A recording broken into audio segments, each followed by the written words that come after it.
समय की मार है कि लोग आज कैकेयी के नाम पर ही अपनी बेटियों का नाम नहीं रखना चाहते। पर रामायण की दृष्टि में कोई हमसे पूछे कि रामायण में सबसे बढ़िया पात्र किसका रहा माताओं में, तो माताओं में जो समर्पण कैकेयी ने किया वो किसी और मैया ने नहीं किया। हाँ, कैकेयी ने जो समर्पण राम के प्रति किया वो किसी ने भी नहीं किया। बालकाल में एक बार राम जी खेल रहे थे और खेल खेल में राम जी ने कैकेयी मैया की आंखों पे हाथ रख दिए। माता तो सब जानती, लेकिन मैया कैकेयी खेल करने लगी तो राम जी ने आवाज बदल करके कहा, बताओ मैं कौन हूं। अच्छा भरत आ गया। भरत, कैकेयी मैया तो पहचान गई थी, भरत आ गया। भरत झूठ बोल दिया। राम जी खिलखिला कर हंस पड़े, मैया तू हार गई है, हम भरत नहीं हम तो राम हैं। अच्छा हाँ हम हार गए बेटा। राम जी बोले, मैया आप हार गई तो हमें कुछ मिलेगा? हाँ हाँ हाँ मांगो। राम जी बोले, मैया जो हम मांगने जा रहे हैं सावधानी पूर्वक सुनना।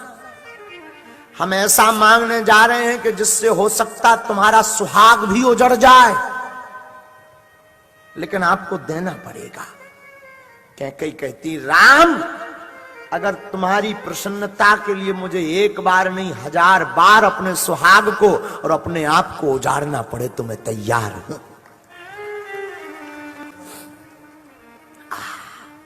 कैकेयी कहती है कि एक बार नहीं 1000 बार मुझे अपने आप को बिगाड़ना पड़े। राम कहते हैं, मां जरा सावधानी पूर्वक सुनो, हम जो मांगने जा रहे हैं उसको मांगने के बाद हो सकता पूरा संसार तुम्हारे ऊपर थू थू करे, तुम्हारे नाम को कलंकित करे, ये ऐसा वर मांगने जा रहे हैं। कैकेयी कहती है, एक बार नहीं मैं जितनी बार जन्म लूं उतनी बार भी मुझे कलंक भोगना पड़े, पर मेरे राम अगर तुम प्रसन्न हो तो मैं उसमें भी तैयार हूं।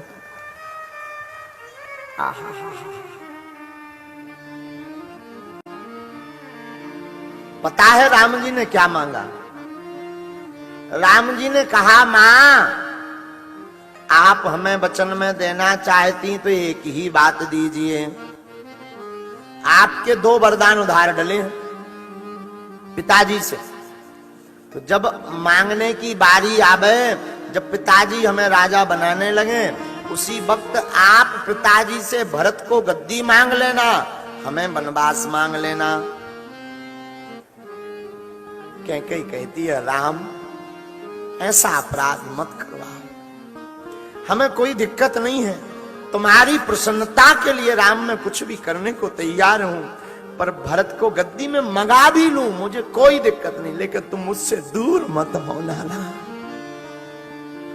पता है राम जी क्या बोले? मैया अगर तुम नहीं मांगोगी ना तो मेरे अवतार का जो कारण है ना वो पूर्ण नहीं होगा। हमने अयोध्या का भोग भोगने के लिए, राज भोगने के लिए अवतार नहीं लिया मैया।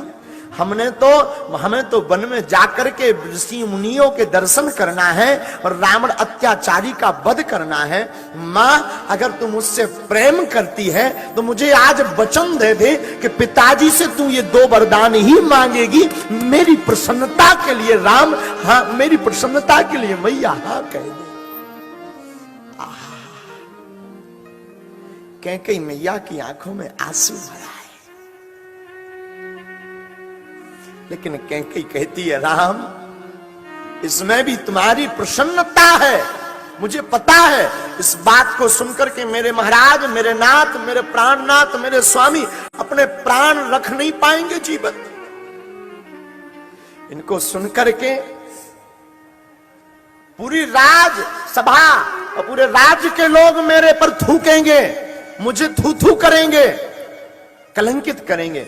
मुझे पता है राम ये बात को सुनकर के कौशल्या के हृदय पर क्या गुजरेगी।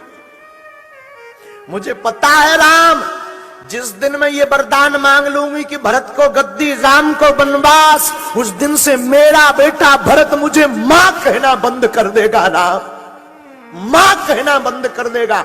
और मुझे पता है राम उस दिन के बाद मैं किसी को अपना ये मुख दिखा नहीं पाऊंगी।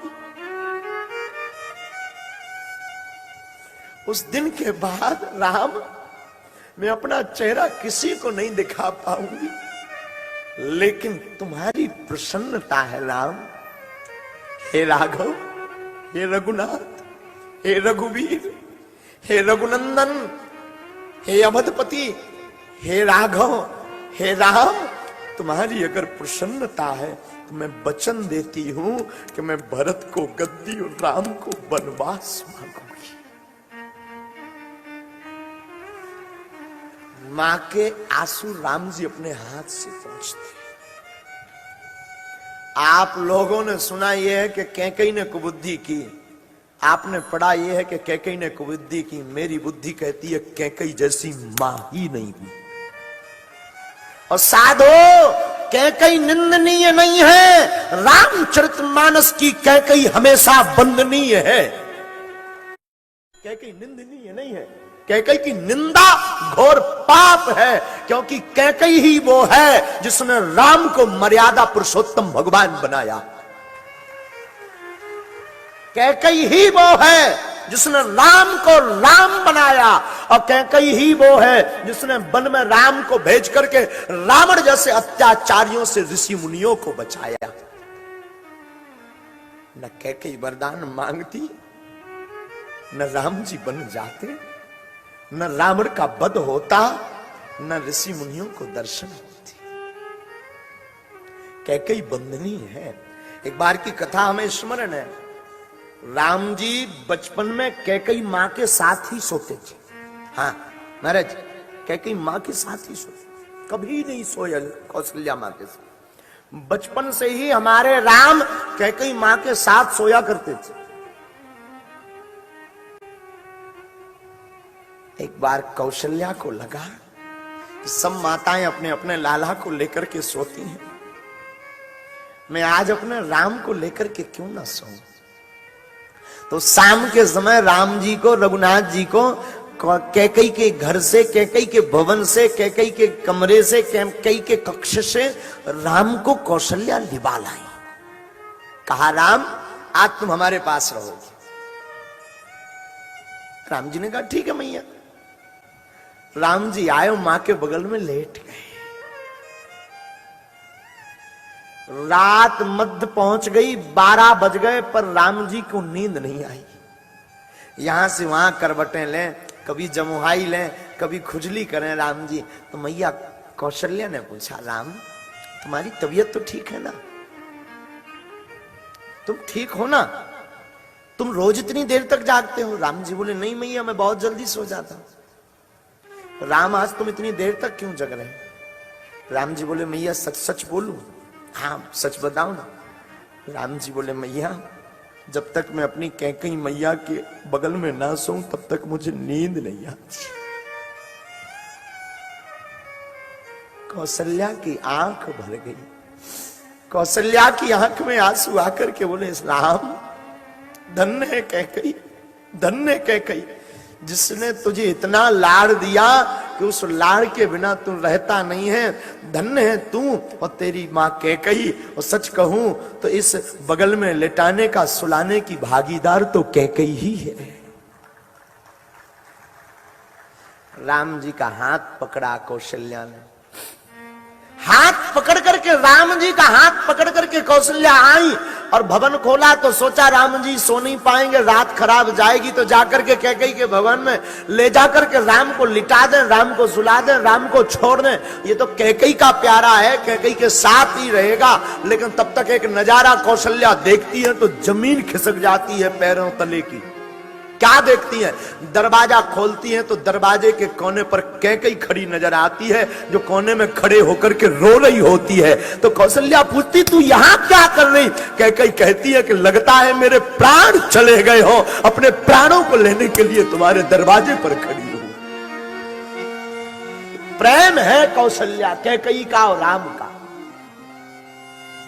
ये प्रेम की पराकाष्ठा है। लोग कहते कि कैकेयी निंदनीय है, लोग कहते कैकेयी ने बुरा किया। हम कहते कभी रामायण पढ़ो, कैकेयी जैसी मां ना हुई है ना हो सकती है। कैकेयी निंदनीय नहीं है, कैकेयी बंदनीय है साहब। कैकई निंदा नहीं, कैकई तो आज भी जिंदा है। हम तो कहते और भी कैकई हो ताकि राम बन जाए और राम मर्यादा पुरुषोत्तम बने।